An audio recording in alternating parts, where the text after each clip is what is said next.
Greeting everyone. आज हम lesson 6 this is Jody's fawn का पार्ट सेकंड करेंगे। So let us start. Jody give himself out to the thoughts over to the thoughts of the fawn. They pass abundant clearing. अभी जो Jody है वो क्या कर रहा था, give himself over to the thoughts of fawn, यानी कि जो फन है, हिरन का बच्चा है, उसके विचारों में वो खोया हुआ था। दे पास अबंडेंट क्लियरिंग। अबंडेंट का मतलब यहाँ पर क्या होता है, जो बाधित करने वाली क्लियरिंग यानी कि घास फूस है उसको हटाते हुए वो आगे की तरफ बढ़ रहे थे। He said cut to the north Millville.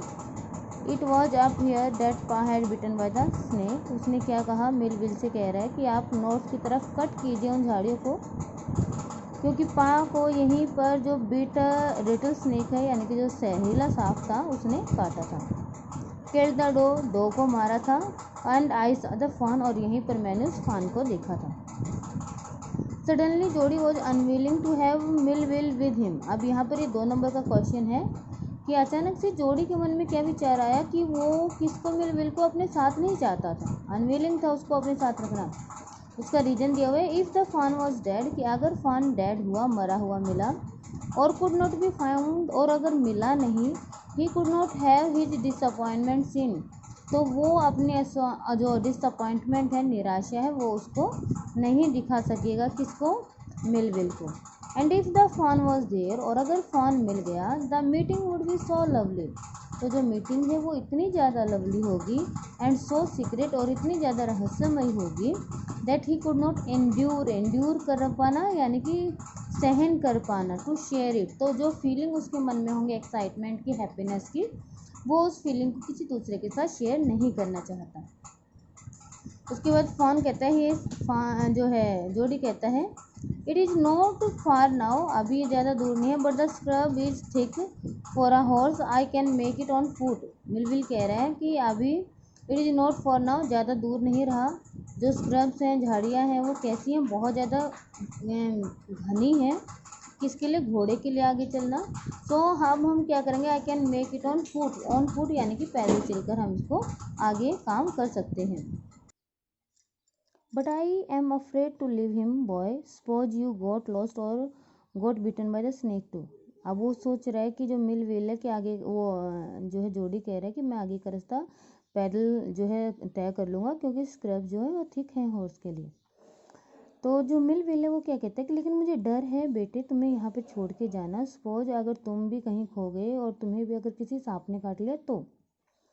I will take care, तुम जो जोड़ी है वो क्या कहते हैं कि मैं अपना ध्यान रखूँगा। It might take me a long time to find the fawn, हो सकता है मुझे फॉन को ढूंढने में बहुत ज़्यादा टाइम लग जाए। इफ़ ही हैज़ वॉन्डर्ड, अगर वो इधर उधर घूम रहा होगा। Leave me off right here, तो आप मुझे यहीं पर उतार दीजिए। यानी कि वो जिद कर रहा है किस चीज़ के लिए, कि अब वो अकेला ही आगे जाके किसको ढूंढेगा, फॉन को ढूंढेगा। और उसका रीज़न उसने क्या दिया, 2 रीज़न, कि पहली बात तो अगर वो उसको नहीं मिला तो डिसअपॉइंटमेंट जो उसके चेहरे पे आएगी, वो नहीं चाहता किसी को डिसअपॉइंटमेंट दिखाना।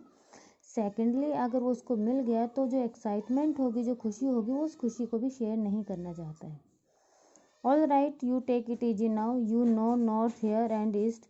ठीक है, अब थोड़ा सा आराम से रहिए, आपको पता है कि इस साइड नॉर्थ है और इस साइड ईस्ट है। देयर दैट ऑल क्या है, tall pine makes a bearing.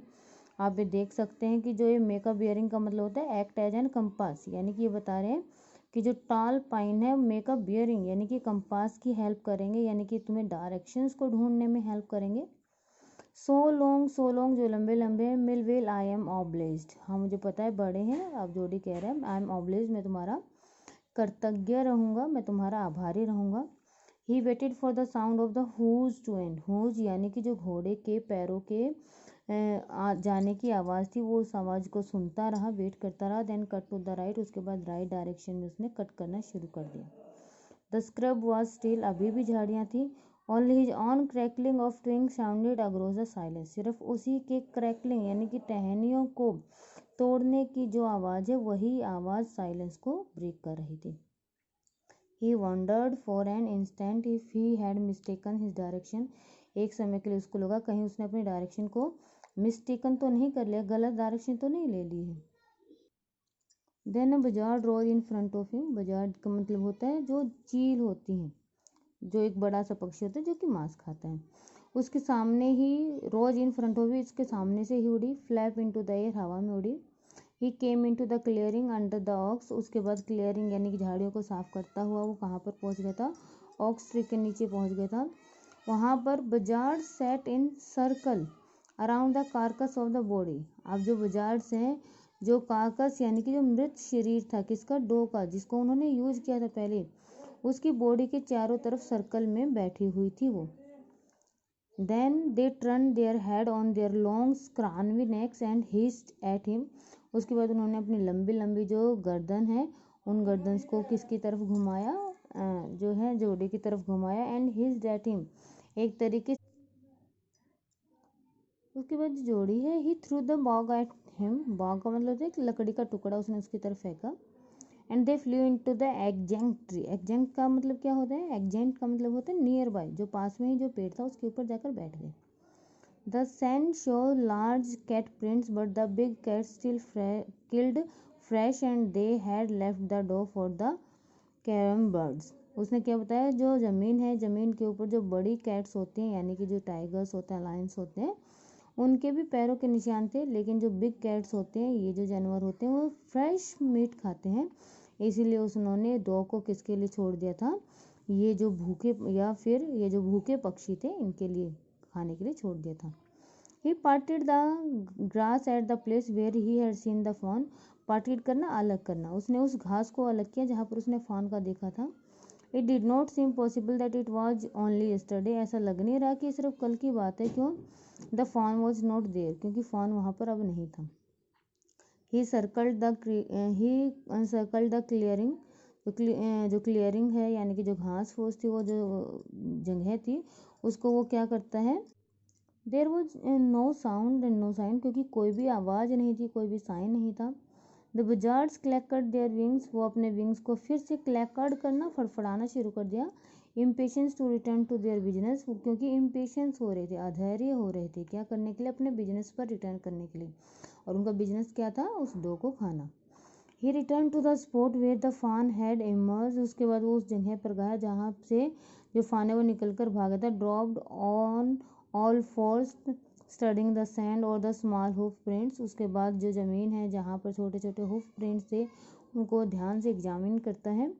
The night rain had washed away all the tracks except those of the cat and buzzards, लेकिन रात के समय में बारिश हुई थी और उस बारिश की वजह से सिर्फ कैट और जो बजार्ड्स हैं, चील हैं, और जो क्या थे, टाइगर्स थे, लायंस थे, इनके जो है ट्रैक, इनके निशानों को छोड़कर बाकी सारे के सारे निशान क्या हो चुके थे, धुल चुके थे।